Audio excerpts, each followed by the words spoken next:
kunada awan tagdungag kanya nuha ka nga nalay nga English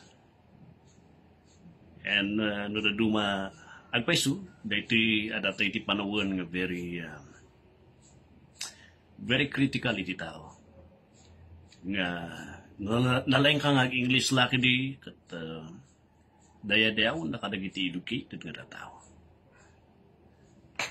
Ada mo tinaduma nga kunada isimpa tayo iti chapel tayo iti ada dagi effect dagiti light effects tapno no madama iti kasaba no di makapasangit tun nga climax ti panagkasaba nga kat isimpa tayo dagiti light effects tapno matignay iti suda iti na dumamot ko na naan no madama nga kasaba nga ikat i-play tayo di makapasangit nga sound effects tapno effective jay preaching iti sa hapo nagano iti wagas nga discoveryan iti tao itatanga panawan tapno makita iti effect iti mensahe iti Dios ada pa di may nga time nga kunada iti may nga leader iti leader da di church no ada akong di tiyempo nga kasabay iti tao no apanak na imbitasyon, no ag-ayabak iti response, sino iti agtayag? Agtayag kayo, tapno ma-encourage na ginaduma nga agtayag matiima da. So nga, every Sunday, no, ada iti tiyempo nga agyab iti imbitasyon di pastor, na-orientan na iti membro, nga sino ka na kayo timawat? Dati agtayag, nang naging membro nga naturag di agtayag. Ada tinakita ka may sa ada pa kadi ang kay babaen ada man ti may sa nga membro tayag dati mada tati kunada na ibaga kaniya da kat agtayag kayo tabaka dali na dumakat mabayen da nga agtayag so maramdama nag-confess dagiti tattao nga dagiti kunada pi man kanya ngano dati na isuro kada kami iso nga no every Sunday kat automatic kan ngano panag-imbitasyon ada kami di likod nawara kami ada kami di bangit tapno mawara kami ti tattao no panagtatayag ti ima tayag kami ti ima tapno di kabay makat mainggan nga tayag mo ti ima so ngano kasi nga kanayo ti di Domingo ano tayag ti di Domingo nagadunga rupa iti panangawis iti tao tatang panawanan no duma ti kas-kastapay ti daduma duhang ka nga gitan iti church awan ti maalayo so usaran da iti dagi grocery ma-check the attendance da Monday ada iti first Sunday second the third the fourth sino ti kompleto ti attendance na nga nagatinda the church ada iti grocery nga yawid na so nabayadan iti serbisyo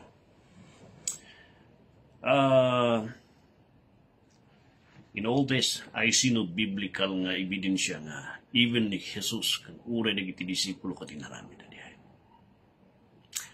For some, they scheduled agating kanya church meet, ada iti miracle nga mapasamak, ada iti healing nga mapasamak.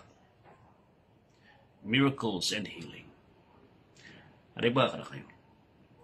Iti-chimpo ni Jesu-Kristo han na ngayon announced nukat no iti healing crusade kan healing di chimpo ti panagagagas na. No pa ni Kristo ti may isang lugar, instantly, without any announcement, iti chimpo nga gagas. No healing laki di tapan ni bibiro kung dapat ospital ti papanan. Tayo suten tayo sakit. No talaga nga putpud no da, iti da ospital, isungan ko na kiti chimpo iti COVID. Ay nadagi di las tugda nga miracle preachers, agar arami ti milagro nga pastors kan workers, iti chimpo ti COVID nga do ti matmatay. Awan damot, nagpaigid na, naglumang da, itatangan ng pasti COVID, rumwarda manan, kat may bagbagada, agagas kami. Could you see? Bakala kayo nga, panunot de, kung kahit nga mga ibaga tinagan, da kayo timang panunot niya. Di chimpo nga do ti may sungsungrod nga tao, mas ospital, awan da, naglumang da, nagpaigid da. Idi ko na da nga, ada di may sapeng preacher ko na nga, in-cast out na ti COVID, haan mat nga nagbalin. Because these are the masusartata nga pangingingan nyo ti tao tapno mamatmati da ti kalukon da. Kinante ti wagas di kiti adi pantiapu, they never did it. They never schedule iti healing da. Handa ngay baga nga pang kami dita Galilee, schedule yo, agkarga kayo ti banner yo dita ta, agkarami kami ti healing crusade, agkarga tayo ti revival ta, or some such effect nga mabaling ay pakita tapno magayugoy tirik na tita.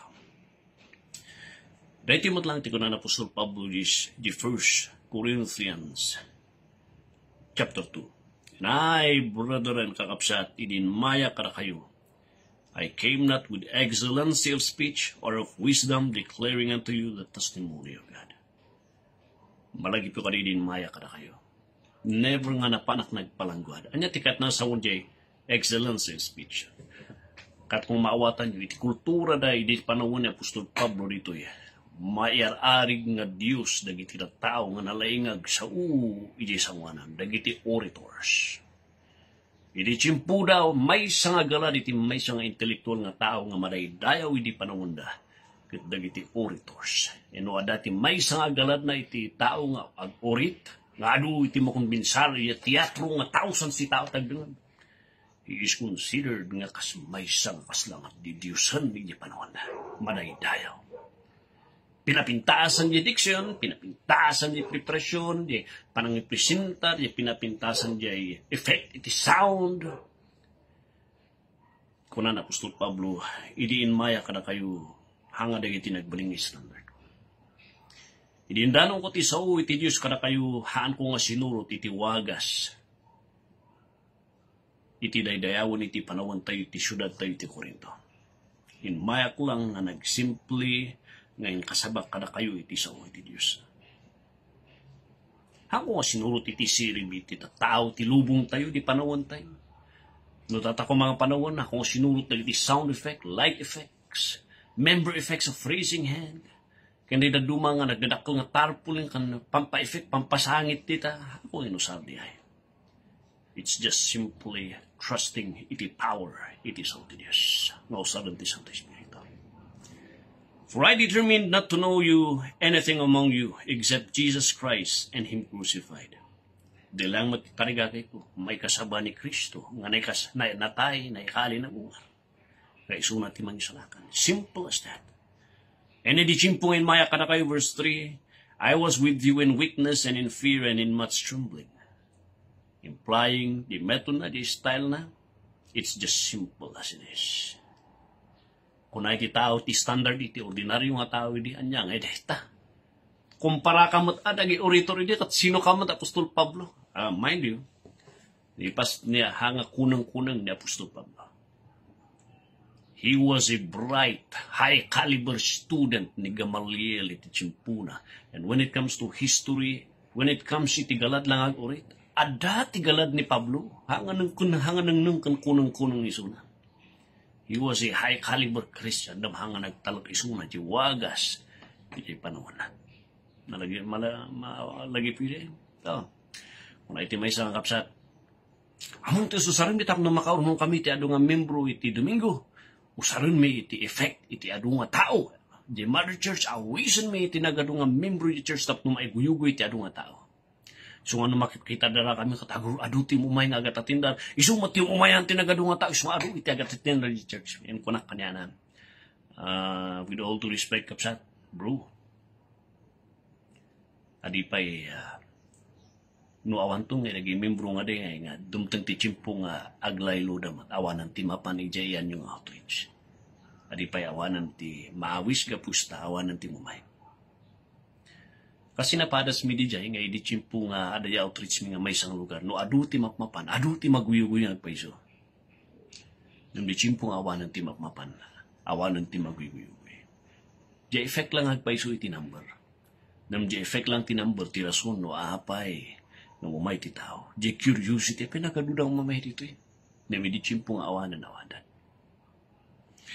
And I was, and my speech, referring iti panagkasabana. Panagsauna. And my speech and my preaching were not with enticing words of man's wisdom. Or iti minsay, it's foolishness para kayo. Ni Kristo natay. Ti standard ng iti Corinthian believers, iti maysa nga tao nga makonsider nga Dios ket ti kaskas daw ti istit galan na. Ada ti kaskas daw kanya na. Ni Kristo idandanong kanya natay. Anya nga dayta? Anyang iti may bagami nga mailastumi kanyana. Natay, ikat na saon, nakapuyangan Diyos. Could you see that thinking, lady? Anyari ita nga mensahe. The Diyos mi, narami din yun, dahil naglalay nga tattao. Di ada kanya dati amazing powers, kan amazing skills, kan talents, dagi di madayaw. Kuna ni Pablo, hindi na pa nakada kayo. Uray ti pa nagkasaba kada kayo. Kat it is not compared kumpara dagiti orators. It's just simple preaching. Pouring out iti puso. Uray ti mensahe, it's foolishness kada kayo. Pag ano yu ti may nga tao nga natay. Nga nang baklay ti basol ti tao. Kanya yu kat weak message.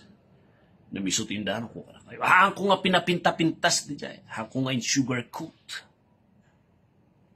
Tata, sugar-coated ti mensahe. Una da nga sugar-coated gospel. Awatam ni Jesus, kahit mo ka di nga sumaya ti biyag mo. Agbaling nga narang, ang problema. I cast out iti aming nga problema ti biyag mo. Awatam ni Jesus, kaslangan ni Jesus kat pangpaswerte. Ang kagbaling nga nun, mensahe ti panangututuli. Kahit mo nga mapadas ti biyag, kahit mo nga awatam ni Kristo. Agsaga na ka nga mapadas para kanya na. Di ay ti mensahe nga pagpan mo. Nga mami na gito'y inaramit ko but in the demonstration of the Spirit and of power.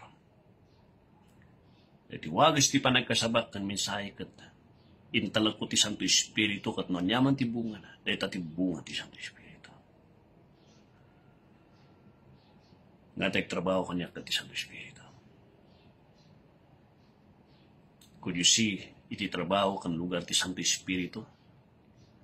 Nga agbaling nga nabunga ti mensahe?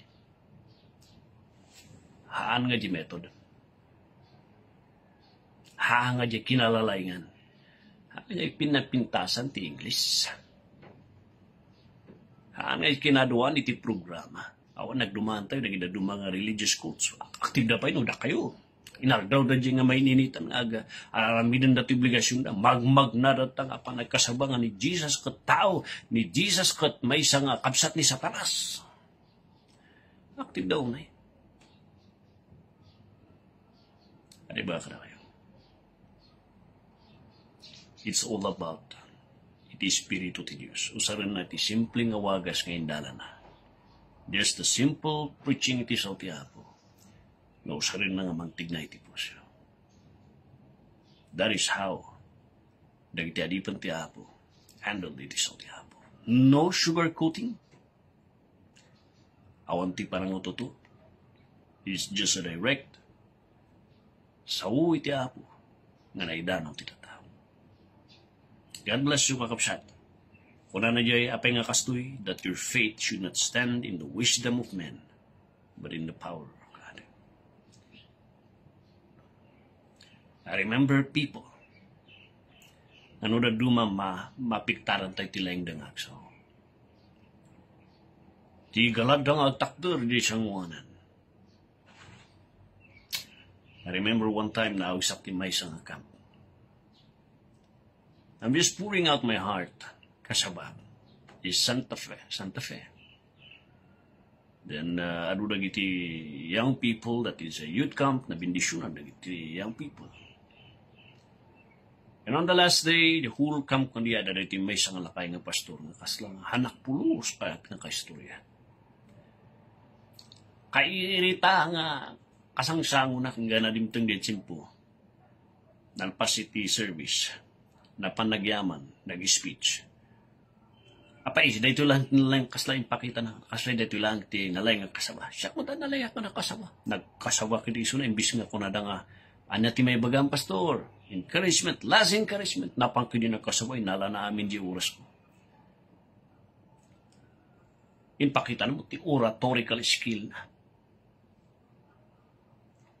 And I will never forget that old man. Kunat, Lord, may you spare me nga no lumakayak. No ada dagiti bang bangunam nga adipan mo nga sumubsublat. Isipalan nak nga ako nga dadaglan dagiti nguping. Ispalan na kapo, tapno mabangon dagiti sumarsaruno. hangag baling nga kasjay nga, madina ti agpaabak. Pinaybayak lang iso nagsaw. Inibus na di oras ko nga nagkasaba. Nagkasabak lang manulang tinabatbati ng minuto. Showing me apay. Nulaing lang ti panagsaw, I'm more better than this man. And I said, napukaw ti rispitok ti nga lakay. Kunak, laklakayan kayo. Tinadalyo lang ti rispitok kada kayo. Tinangnangag ko kada kayo nalaing kayo nagkasaba. Itata, binatak yung ti rispitok. Gapusta kayat yung agbaling nga hero ti sangwanan ti mga tao. Yapo ti mang bendisyon ka kayo. God bless you, kakanya. God bless you.